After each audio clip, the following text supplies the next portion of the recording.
Thanks, Dave, for organizing the event, and Patricia for the delicious, nutritious meals. In the name of full disclosure, both debaters are good friends of mine. And when I speak to Malcolm, I think he's right. And then when I speak to Bob, I think he's right.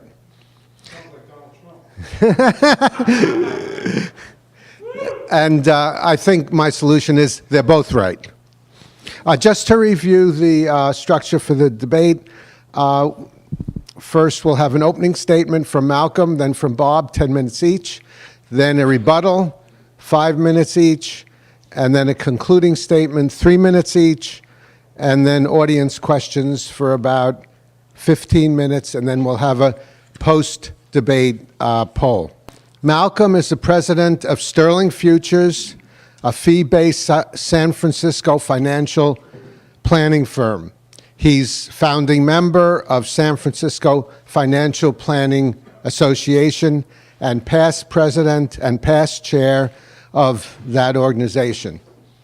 He has an award-winning blog, which I highly recommend, and it's malcolmscorner.wordpress.com. And the most important thing is, Malcolm is my financial planner.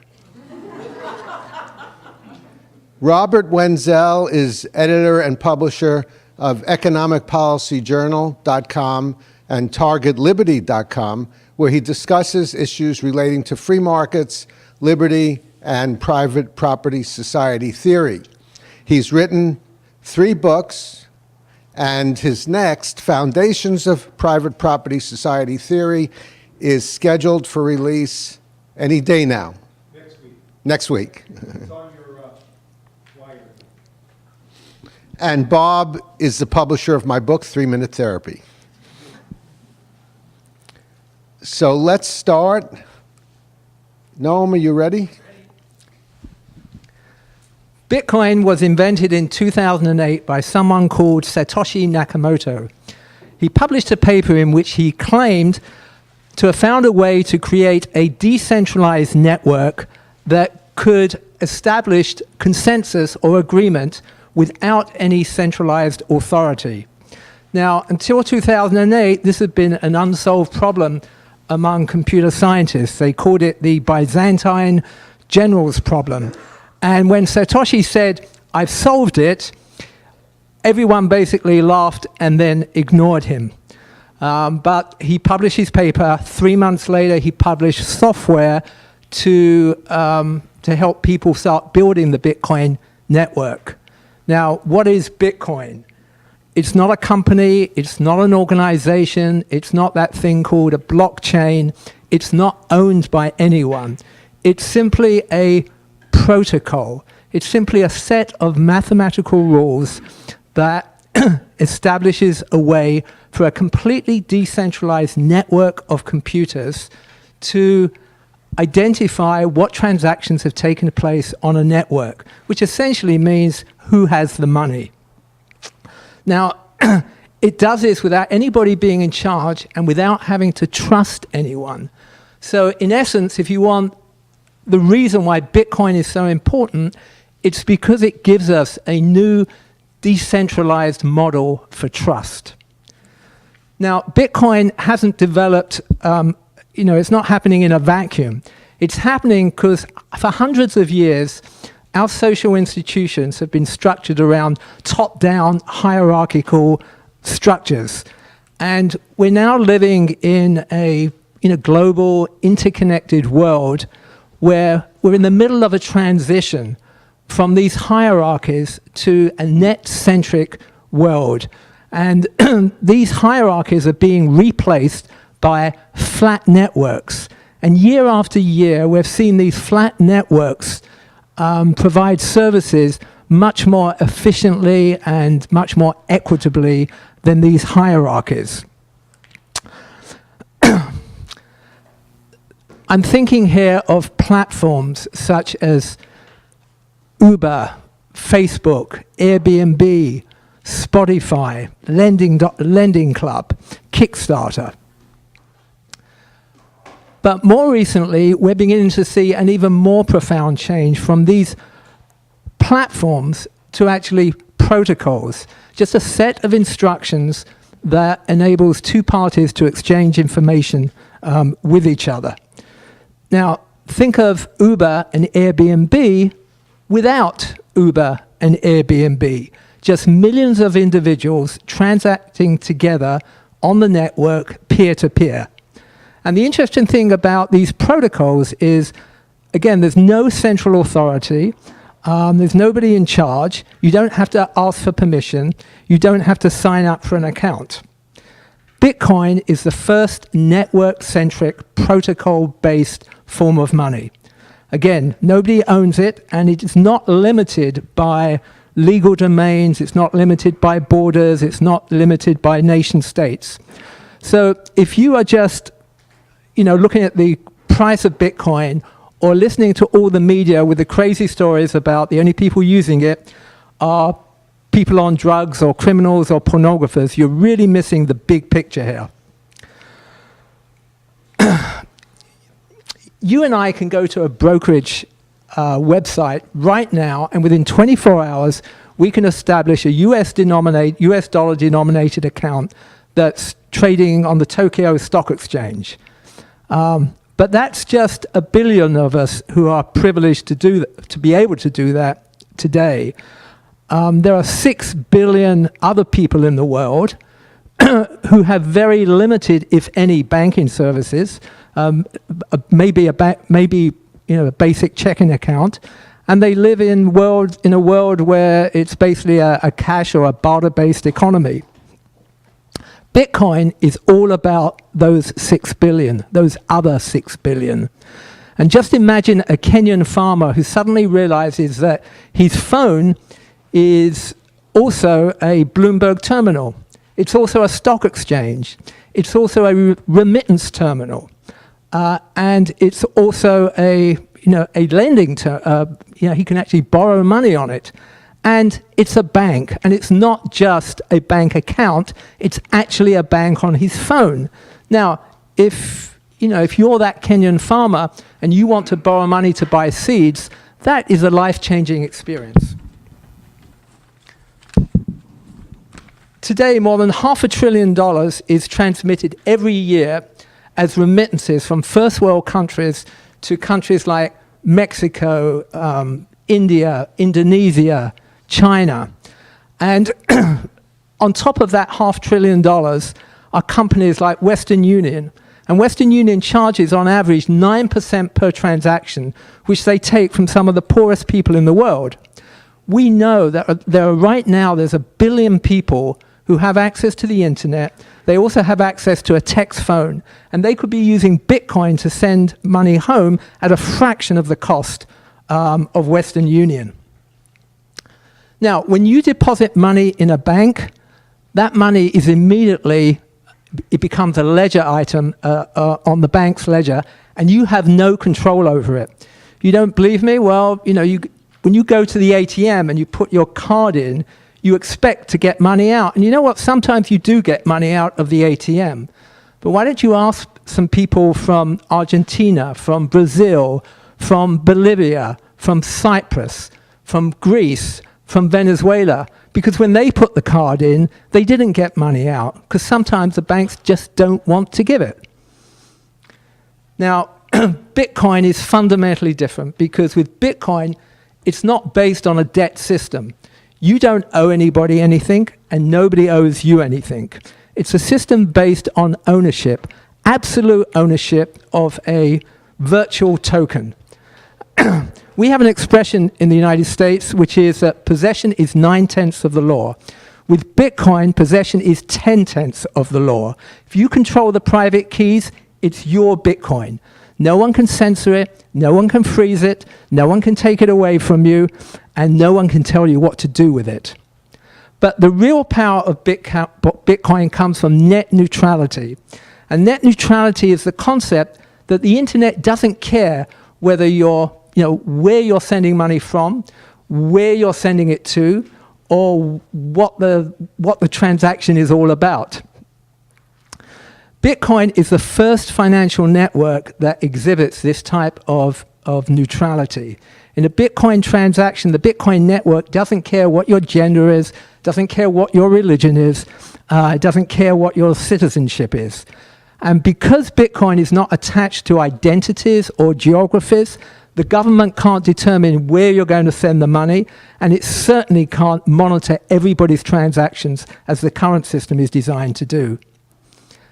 Currently, to own money in a bank account, to be able to send money to someone or be able to pay a bill, you need to be a person. However, with Bitcoin, you don't have to be a person. A software agent can own Bitcoin. A machine can own Bitcoin. A machine can pay another machine with Bitcoin. Now, this is the first time in human history that we're faced with this, and I don't know where it's going. I don't think anybody else does. But let me give you a thought experiment. Let's mash together three disruptive technologies: Uber, self-driving cars, and Bitcoin. What do you get? You get a self-owning car, a car which earns its revenue from giving rides to people and then pays for its insurance and its lease and its maintenance. A car that is not owned by a corporation, it's a car that is a corporation. It's a car that exists as an autonomous financial entity with no human ownership. And this is just the beginning. The Bitcoin blockchain is the virtual ledger containing all Bitcoin transactions from the beginning, and it was built using an immense amount of computing power and energy. And because of the way it's designed, you can't change anything on the blockchain without changing everything. And so you would need at least the same amount of computing power and energy as built the blockchain in order to change anything. That means there is nothing else on the planet which produces a digital record which is as immutable or unchangeable on this scale. It's the only platform on which you can embed data that will be guaranteed immutable. Our ancestors said it's as good as written in stone. Our grandchildren will say it's as good as written on the blockchain. Let me quote, "The purpose of the blockchain is to become a record of history forever, to become the definitive source that cannot be modified, the record of truth that cannot lie. This is not a waste of electricity. It's the first practical application of digital immutability. It's expensive, but it's expensive because it's given us something that is uniquely valuable on a planetary scale." Thank you. Okay. Malcolm has a very, very interesting talk here, which is full of technical stuff that has absolutely nothing to do with anything. It's nonsense, okay? First of all, he didn't tell you that Bitcoin was $19,000 a Bitcoin in December, and it's now around $11,000. It dropped about $1,000 today. It jumps around like a yo-yo. Who would buy something like that? Who is going to take their salary in Bitcoin where it's based on a specific set amount of Bitcoins? You don't know what your salary is going to be every month in terms of dollars, which is what we use. You want a situation when you're dealing with the money where you're basically know what you're going to be able to buy as far as goods. You can't do that now with Bitcoin, and Malcolm will not be able to tell us when that will happen, if it will ever happen. Occasionally you'll see some guy who will say, I'm pricing my house in terms of Bitcoin. But it's Malcolm kind of nonsense, because what's going on is the guy is pricing his house in dollars, and then when you go to buy the house in Bitcoin, he'll look up that day what the price of a Bitcoin is and say, okay, this is the number of Bitcoins you owe me. Because if he really seriously meant that he was going to price it in Bitcoin, he would set a specific number of Bitcoins. And I'm looking for the guy that on December 18th, 2017, set his house price in Bitcoins, because the price of Bitcoin was $19,000. So if he had $1 million home, I would be able to buy the house for $500,000.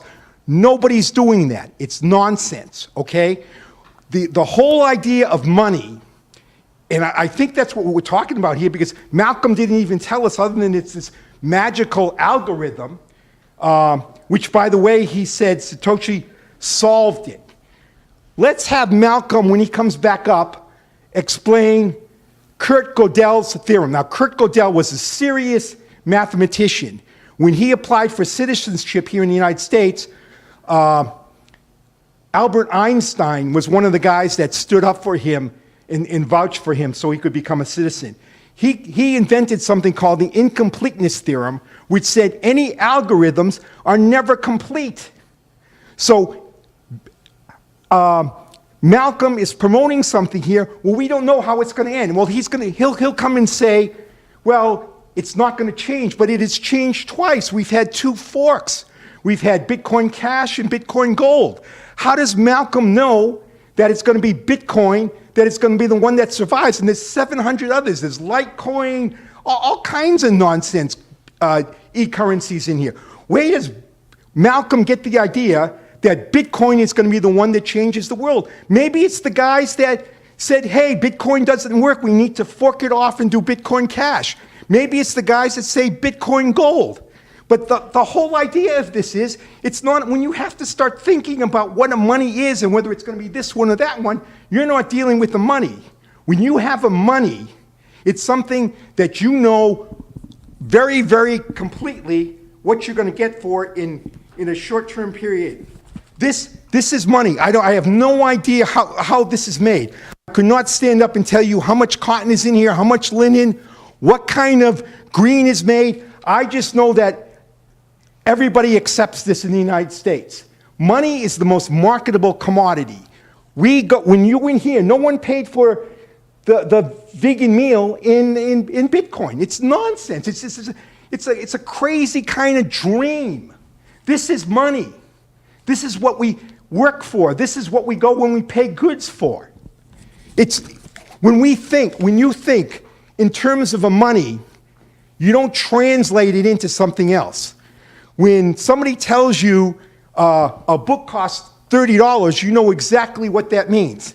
If someone were to tell you Bitcoin costs a book costs a tenth of a Bitcoin, you would have to transfer and calculate in your head the Bitcoin price and then price it in terms of dollars, because everybody here is thinking in dollars. They're not thinking in Bitcoin.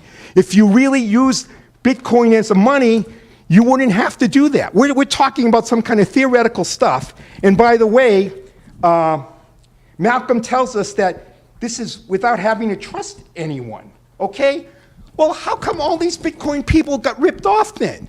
There's hundreds of millions of dollars from Mt. Gox. We just had another collapse today that I saw come across. People have lost hundreds of millions of dollars because with a bank, with money, you can keep it in your pocket, but you can also put it in the bank to make a transaction easier. And it's the same thing with Bitcoin. People leave them with exchanges, and they sometimes lose. There's hundreds of millions of dollars that have been lost. So this whole idea that there's no third-party trust is nonsense. Malcolm, when you come up here, tell us how all these people lost the money if there's no third-party problem. It's ridiculous. This is not Uber. This is not Facebook. There are great technologies out there that we use. I used Uber to come over here. I don't use Facebook, but I use Blogger, and I have blog sites, and I have internet sites, and all that kind of thing. But people come to these sites. I do them for a reason. There's absolutely no reason in the world for me to use Bitcoin. What exactly can I do with Bitcoin that I can't do with currency, that I can't do with a bank account, and speed of transaction? Right here. It's a credit card. What is Bitcoin doing that can't do that? Now, Malcolm talks about no central authority. That's not something that is specific to Bitcoin. Gold, silver, all those things have no central authority. Talks about a Kenyan farmer. There's things called PayPal. I have PayPal on my phone. I have employees. I have editors. I have people around the country that do work for me. I pay them by PayPal, by my phone. There's no reason for this Bitcoin stuff, which is jumping up and down like this, so I would never be able to keep any serious money in there. I can keep money in PayPal because I know what it's going to be like a few weeks down the road. Malcolm brings up Venezuela. Well, if Bitcoin is so great, why the hell isn't it saving Venezuela? That people are rushing the hell to get out of Venezuela into countries where they live in poverty because things are so bad in Venezuela. Bitcoin is not saving Venezuela. Bitcoin does not save economies, especially if it's totalitarian. And here's the worst thing about Bitcoin. All this stuff is just minor league compared to the serious problem. And Malcolm closed on this amazingly. He closed on the fact that Bitcoin is about the blockchain and that it holds all records and never takes them down. Well, if you ever get a totalitarian government, if you ever start getting a government, now they want to ban guns, which some people may be for or against, but the idea is that with Bitcoin, if it ever really gets serious as far as a currency, the government would be able to track everything you do. If there's some kind of book you read that the government doesn't want you to read, and everybody's using electronic Bitcoins, they're going to be able to stop your purchase of that because they're going to be able to know exactly where the transaction's going. And Malcolm may tell you that, they're going to tweak it. Well, that's just another tweak. There's all these tweaks coming up with this Satoshi, I solved it. It's not solved. There's changes all the time. It's a disaster. And here's the thing. He's talking about these Kenyans where you think you're going to be sending $50 across the planet. The transaction cost to do a transaction for Bitcoin has been as high as $55. It's $3 now. You wouldn't even buy a coffee at Starbucks now based on the transaction cost. And these people didn't know about it when it first came out. I got papers here from CoinDesk, which is the top Bitcoin e-currency, cryptocurrency magazine online, and basically they said that the big thing about Bitcoin was that the transaction cost would be zero or near zero, so it would outbeat MasterCard and Visa and all that kind of stuff. Well, it hasn't done that. It's skyrocketed, and these guys didn't think about it. They didn't know about it. They have no idea what this thing is going to do if it actually gained any exponential traction. The idea that this is going to change the world it's not going to happen. And I warn you, if by some chance it does, it's going to track, and it is a key turn system for totalitarian government because they'll know everything you do, and they'll be able to stop you from buying stuff they don't want you to buy, regardless of what it is. It might be a religion, it might be a food, whatever. Watch out, it's dangerous. Okay, so the story of technological progress is much as Bob described it, except it's not nonsense. So when the first cars came along, like in the UK, in 1865, they passed the Red Flag Act. The Red Flag Act said that all cars had to have 3 people, one to drive it, an engineer to supervise, and somebody to hold a red flag and run 100 feet in front of the car to warn people about the murderous machine that was coming along. Now, those first early cars weren't driving on roads. They were driving on muddy, rutted stuff filled with horse poo. And they said, look, why would you want a car? Cars are going to break down. Look, they can't even go faster than a horse. They're on these, on these ruts. They're breaking down. Why would you want to do that? And the reason is you have a new invention, and the new invention is working on old infrastructure. So of course it won't work, except we know it did work. When electricity first came out, you think people welcomed it and said, this is wonderful? No, they said, why would you put lightning in the walls of your house? You're crazy, your house is going to burn down. Again, it's new technology on old infrastructure. And now we have this, this fantastic new technology, which is far more than a currency, as I was trying to point out. And you know what? It has to go through, you have to go through banks in order to buy it. And the banks don't want to deal with Bitcoin, so they shut down the transactions.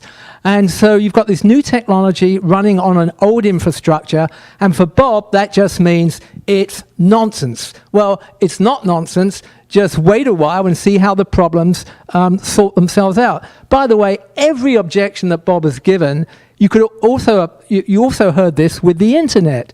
So those of us who are old enough to remember the original Usenet discussion groups on the internet, when email came out, they said it was going to crash the internet. Well, it didn't crash the internet. They just developed things. We went beyond dial-up connections.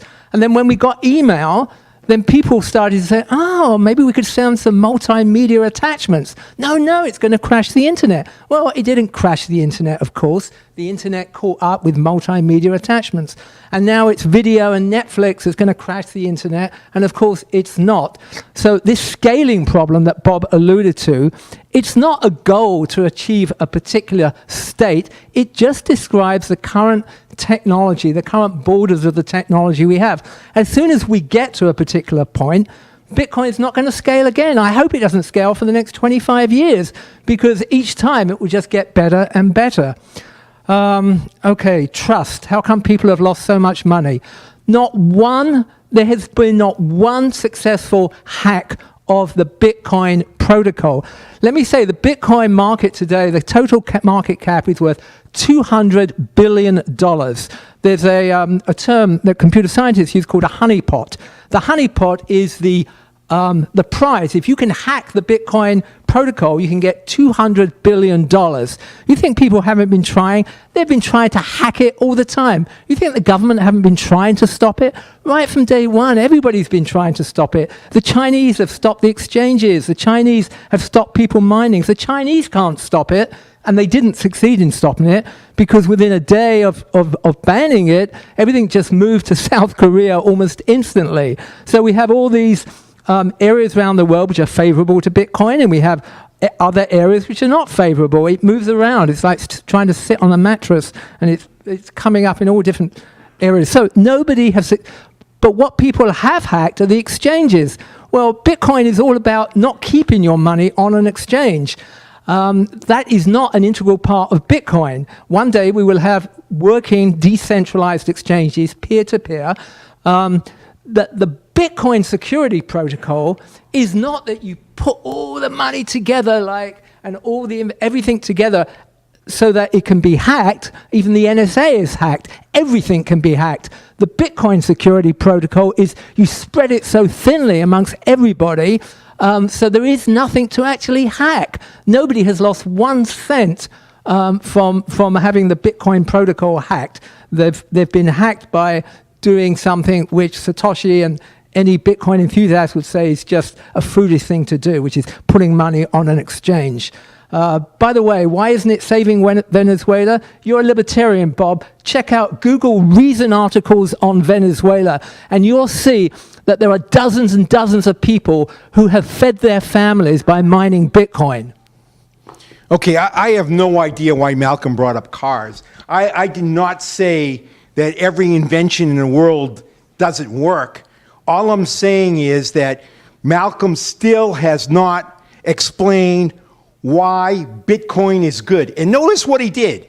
He did not discuss the tracking of the blockchain and how government can watch everything you do. Malcolm, get to that. Tell us how Bitcoin is so wonderful if all the now what he's going to do is he's going to tell you, well, they're going to make new ways to get around it. That's nonsense, and I'll take that up in the rebuttal when Malcolm tries to explain. No one said anything about the Bitcoin protocol being hacked. So Malcolm's just throwing nonsense here. I talked about the exchanges and people using the exchanges. And Malcolm did not discuss Gödel's incompleteness theorem. That is a significant problem for any algorithm. And if you don't answer that, you don't understand Bitcoin, Malcolm. Further, there's what's known as a problem with the audio serial correlation of Bitcoin. There's a certain way that Bitcoin is trading, the price is trading. It's the same way that Bernie Madoff made up his accounts when he was telling people he was making all kinds of money. There is suspicion by serious economists, including Nobel Nouriel Roubini, who's a top economist at New York University, who says it's manipulated.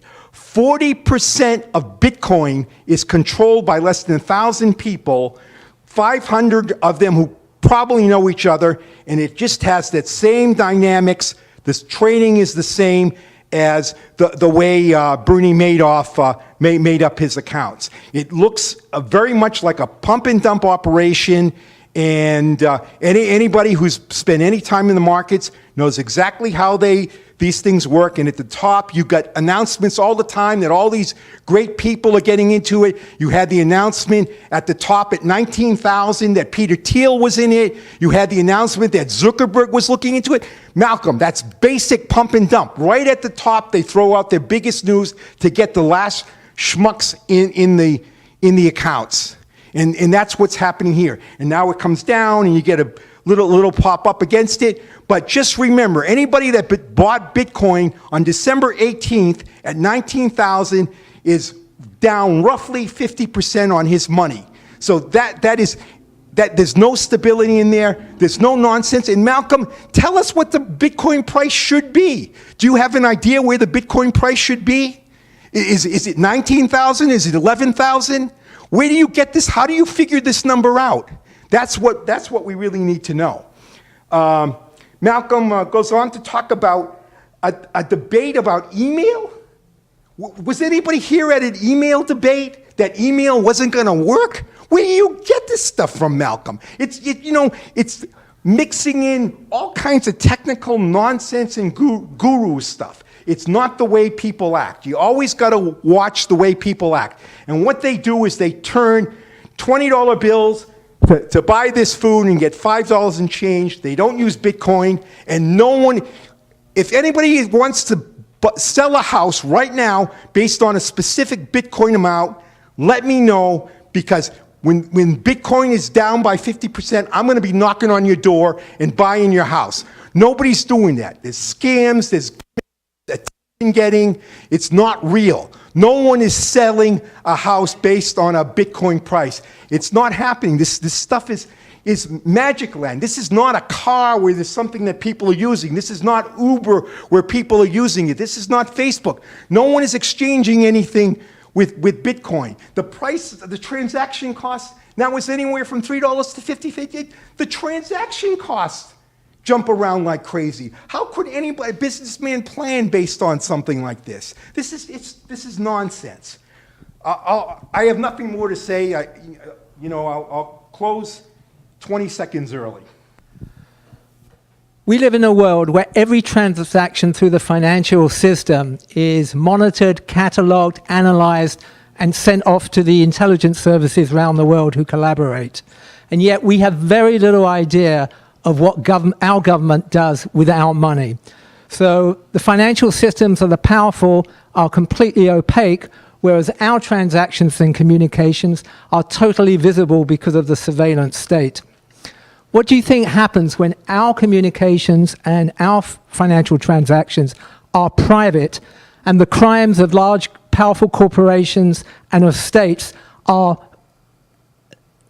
subject to the hackers and to whistleblowers?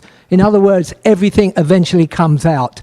That's the direction we're moving when we take on Bitcoin and cryptocurrency.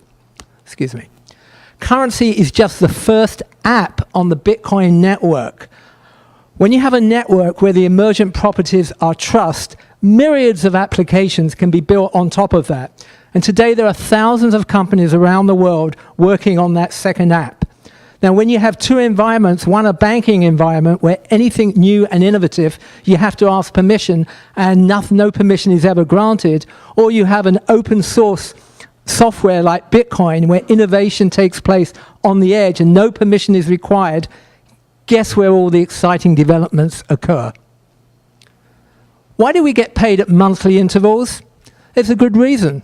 It costs a lot to transfer money more frequently in the banking system.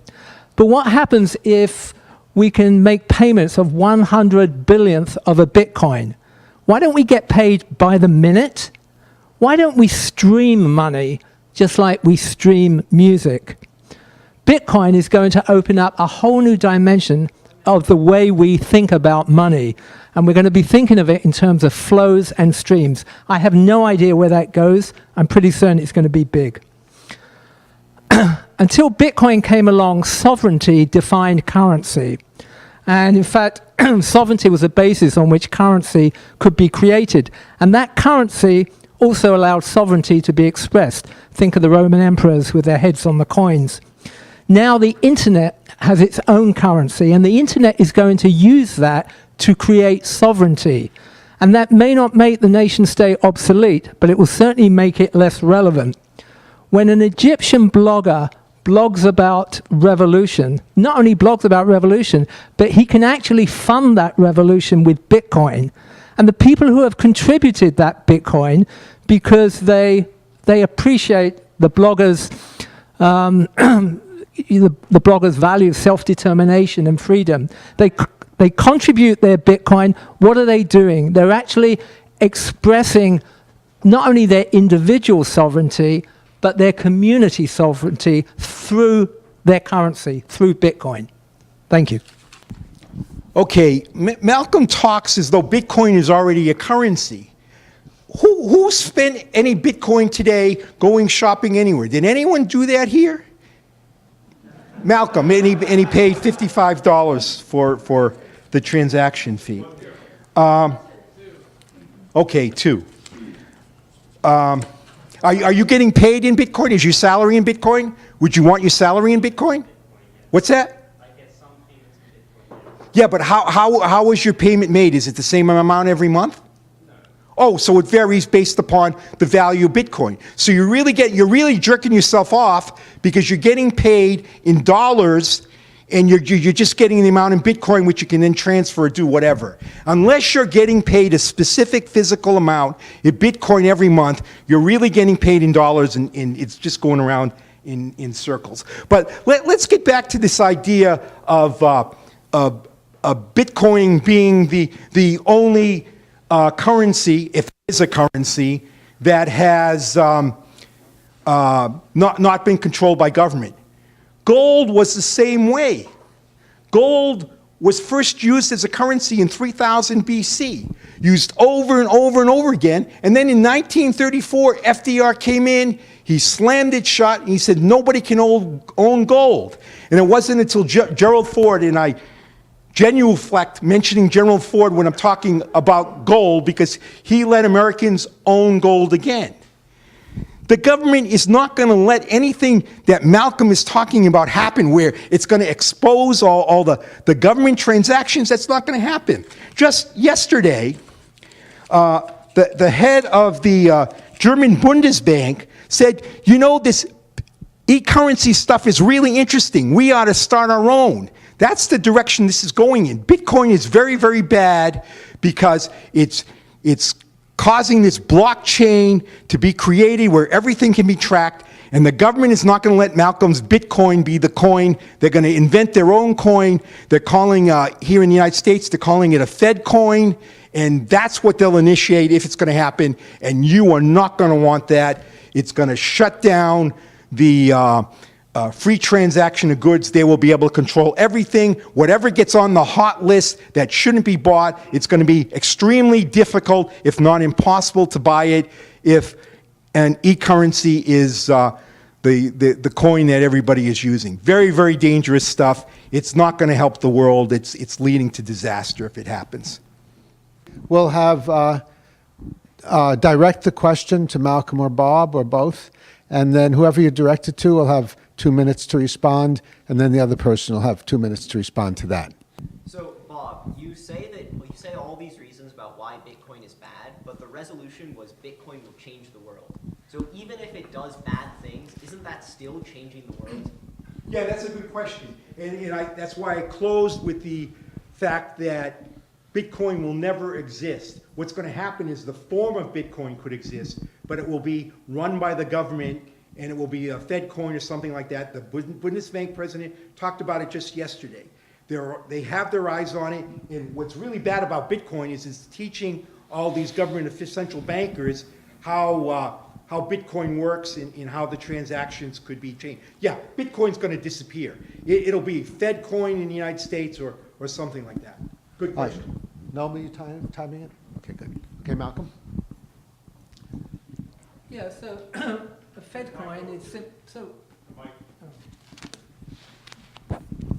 So we heard that Venezuela has just come out with a petro coin based on petroleum reserves. That has about as much connection with Bitcoin as a bicycle has to a rocket. So the Fed controls. The Venezuelan government controls. Absolutely controls the petro coin. It says it's linked to petroleum reserves. And who knows what it's going to say next year? Why should it? Why should it? They can cheapen the value of it just by changing the definition of it. It's a closed system. It is not an open source blockchain. It is not. It's ridiculous to say it doesn't have any central authority. It does, just like the Fed coin will have. So everything that is good about Bitcoin will not be replicated with Fedcoin and hasn't been replicated with the Petrocoin. It is just a completely different animal. I have a three-part question. Number one, as far as the U.S. dollar is subject to a very gradual change as far as spending power over a time period of years. Now, script it for me. For Bitcoin, when it fluctuates from 1 week to another, how does that impact the value of your bank account, of your investments, of your property, and so forth? Where's the governor to keep the value within some level? Secondly, script it for me how I would go to a store, or say to go to Amazon and buy something with Bitcoin. How would that happen? And thirdly, who's going to control it?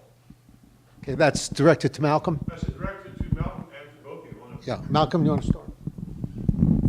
Well, the whole point of Bitcoin is that nobody controls it. It's totally decentralized, and the system works. And the proof that it works is it's worked since 2009, January the 3rd, 2009, when the first Genesis block was mined. It has worked. It has never failed to work. It works 24 hours a day, despite all the attacks that have been made on it. As to value, yeah, it fluctuates in value. As a matter of fact, the people that were in Bitcoin earlier, I know there's some here, say it doesn't fluctuate as much as it used to, and it went up from $2 to $13 and then went down to $10. So volatility is decreasing. As with, gold when it was first in the 1970s, when it was first freed up, gold was also extremely volatile. So we would expect as Bitcoin matures, as more and more people own it, we would expect the volatility to decrease. But personally, I don't think it's practical to buy oranges or apples at the moment with Bitcoin. But Bitcoin is an asset just like any other asset, and supply and demand will determine the price. We don't say who's going to keep the price of oranges within a certain range. It's kind of a ludicrous question, isn't it? Yeah, a couple of things. First of all, I don't know why you brought up Venezuela. I was talking about Fedcoin, which is Federal Reserve is not going to adopt. Not with regard to the answer to this gentleman over here. I talked about Fedcoin in governments interested, but not Venezuela. Fedcoin would be in the German Bundesbank. They would come on a much more sophisticated level than Venezuela. I do not expect, for the record, I do not expect the Venezuelan e-currency to take over the world or even Venezuela. As far as stability, December 18th was, we're talking just a couple of months, and it's down by 50%. That's volatility. So, maybe that's more stable than what it was, but that's serious volatility. And that's the only points I have. Can I just say something? After the next question. Okay. Yes, you had a question? Okay. How has Bitcoin changed the world? Well, I obviously haven't done a good job if I haven't convinced you. I hope to have convinced people today in lots of different ways that Bitcoin will change the world. Not that I do believe it has changed the world, but the motion was this House believes that Bitcoin will change the world. And I think I enunciated everything from this digital immutability blockchain to Bitcoin as flows, a different form of money. You can instantly transfer money anywhere in the world at a very low cost. The current fee rate is actually 52 cents today. And you've never been able to do that in the past. And, you know, there's 200,000 to 500,000 transactions every single day. Bitcoin is being used. Mexicans are using it to transmit their money back home. It's being used in all sorts of ways.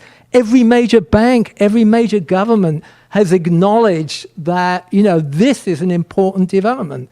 So, yeah.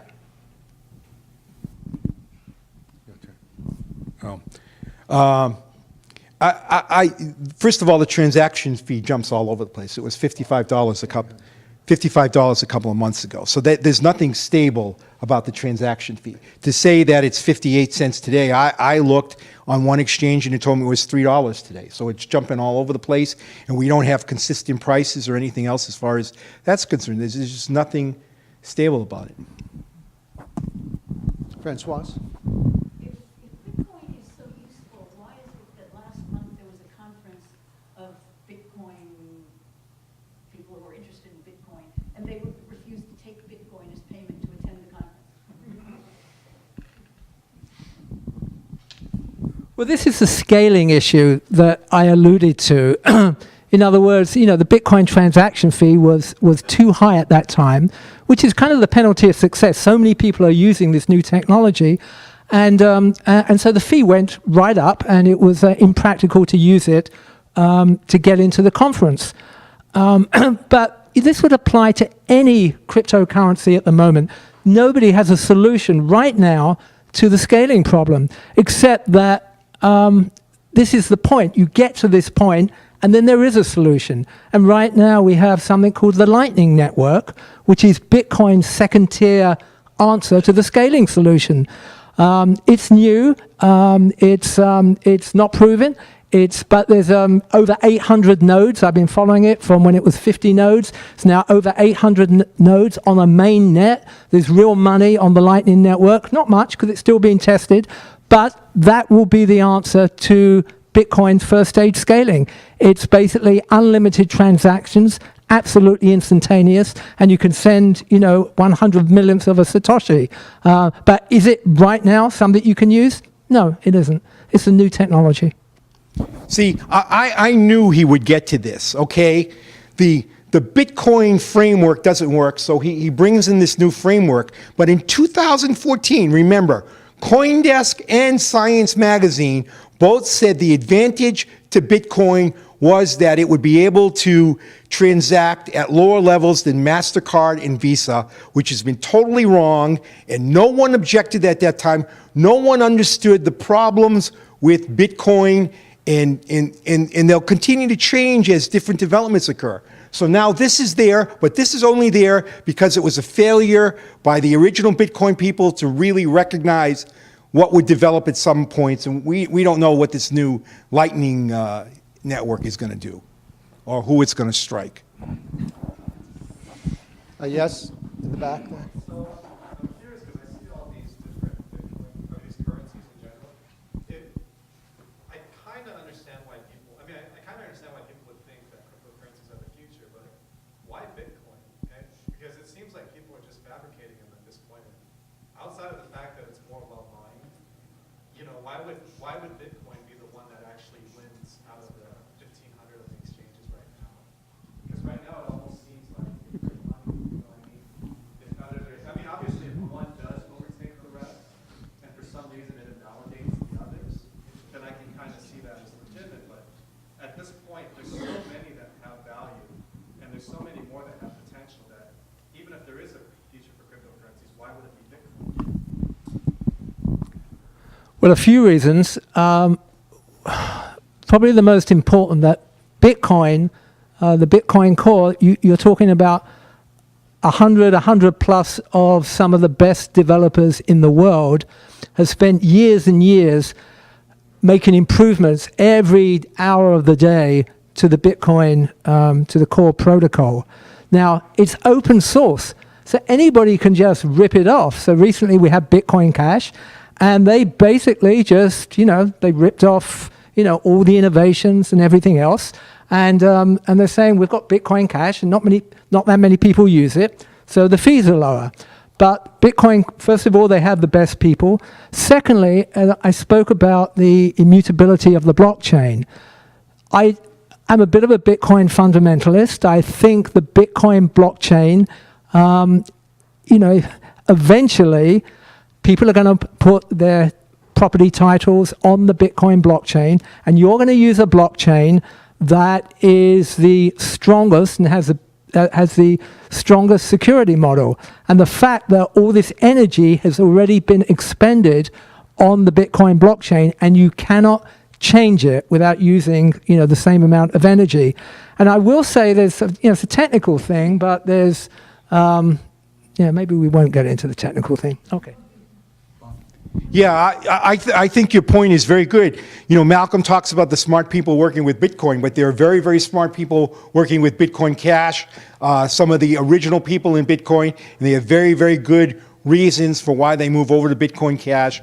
And you've got tons of other currencies out there, e-currencies, cryptocurrencies that are trading at very high prices. And let's just say that the government doesn't come up with FedCoin, but that's what's going to happen. But if it is one of these other cryptocurrencies, and one of them breaks through and becomes the one everybody uses, God forbid, because then everything will be tracked. But if there is one, there's no guarantee it's Bitcoin, but the other people are going to lose all their money. There's not going to be all these currencies floating around all the time. There's going to be a severe wipeout from that perspective. Let's give someone else a chance. We can get to you after everyone else asks a question first. Well, I'm just curious. Somebody said that the U.S. government, FedCoin, would eradicate Bitcoin or whatever it was in place. And I'm curious, how would they do that? And also, I know that the Russians are developing their own cryptocurrency. And so how could they embed themselves in the U.S. system like they have currently? You're talking about the United States government, which is one of the most powerful government ever in existence. They were able to shut down gold, which was around for thousands of years. FDR put out an executive order in 1934 and said, you cannot own gold anymore. It does not take anything more complicated than that than to say Bitcoin transactions are not allowed anymore. And Macy's is not going to take them. No one's going to take them. You're not going to be able to use Bitcoin. You might be able to use it in some dark web areas, possibly. But if the idea is to introduce a Fed coin, that would be very, very easy for them to do, because they would just say your dollars are now worth X number of Fed coins, and 100 Fed coins per dollar, or a one-to-one exchange, whatever it is, and say go and use this, and then they would just make it illegal for anybody else, and no major retailer or any kind of business would use Bitcoin. The risk is too great. The same way gold disappeared here in the United States. So Bob, that's a good reason for you to sell your gold and buy Bitcoin, because that's why Bitcoin is actually better than gold. Because gold is kind of heavy and it's located in places, and when the Feds shut it down in 1932, whenever it was, they basically had, policemen, Fed agents standing inside the banks when you open your safe deposit box. You can't do that with Bitcoin. So I can have a phrase or a poem in my head, and that represents $100 million, say. And I could walk out through customs and go to France right now, and they could ask me, well, where's my crypto, do I have a cryptocurrency wallet, or do I have any money that I'm taking out? And if I want, I could just say no, because I just have this poem in my head. And the moment I get to Paris, I put the poem in my hard wallet, and there's my money. It cannot be stopped. It can't be confiscated. So I own a small business, and I just noticed last week that the system we use to receive payments now has a plug-in. We can offer our customers the ability to pay us in Bitcoin. Would you advise that I enable this plug-in or not? We'll start with Bob. I think it's a gimmick. You know, why not? You know, Overstock, Patrick Byrne has been announcing it'll maybe get you a lot of attention. So why not? I mean, don't count on it to really do anything serious, and just liquidate your Bitcoins immediately and understand that you're still working in the US dollar.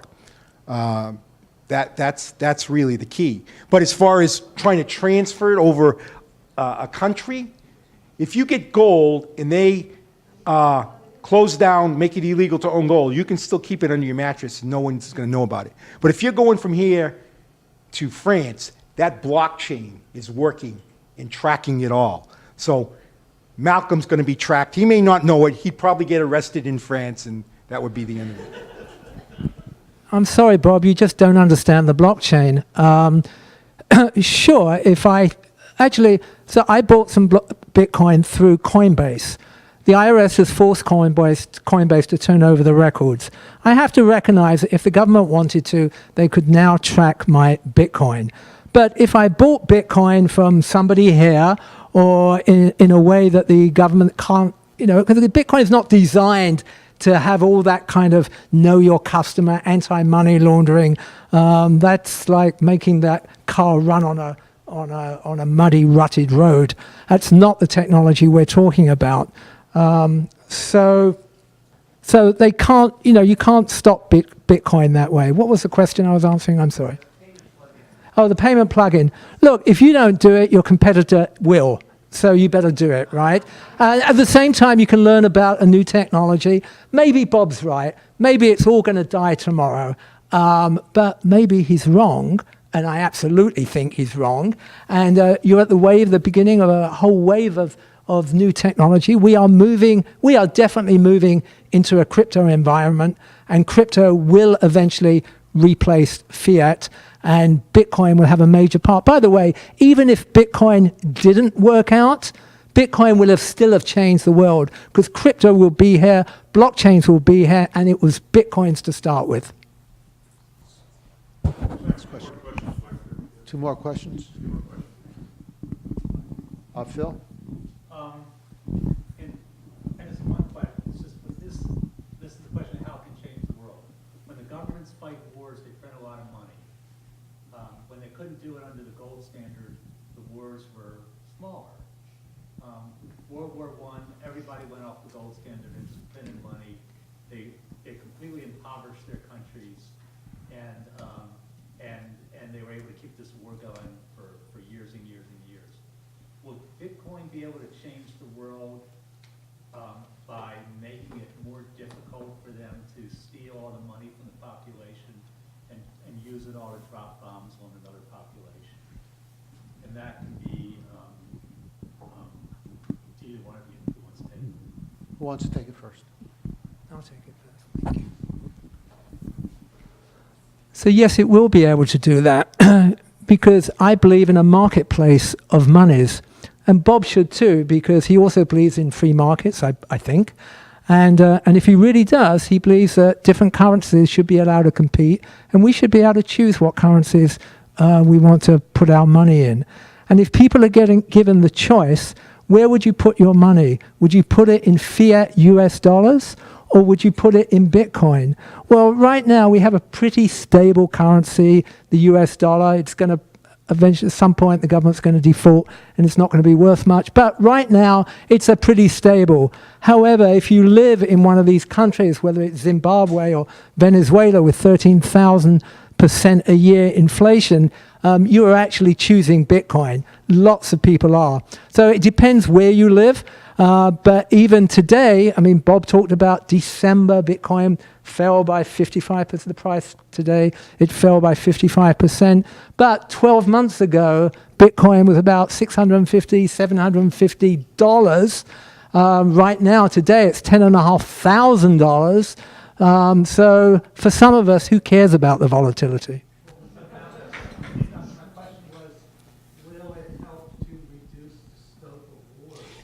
I'll answer that question. If you're taking money out, it is really out of the realm of possibility that the current U.S. government is going to give up their ability to generate the money to fund wars and to fund their other operations. That is just not going to happen. They're signaling now.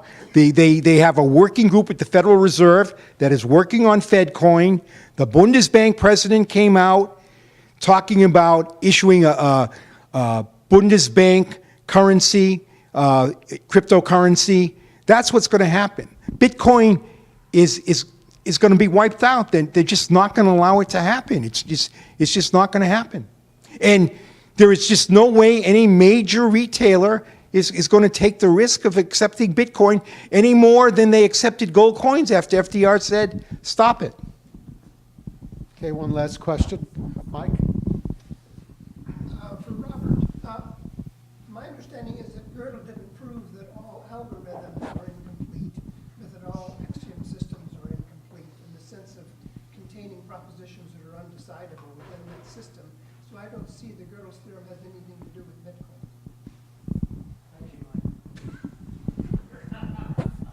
Well, there's two parts to the theorem, okay? And one part of the incompleteness theorem, he doesn't prove that there are incompleteness in everyone. He says that every algorithm has incompleteness. That is the incompleteness theorem. Now, when we look at Bitcoin, Bitcoin is nothing but an algorithm. It's not a gold coin where it's physical and has specific physical qualities to it. When we have this, it's an algorithm, and we don't know how it fits with regard to the world. And we've already had situations, the transaction fee situation, where people misunderstood that and how the algorithm would work under those conditions. So it's incomplete as far as determining exactly how the algorithm is going to work under all circumstances.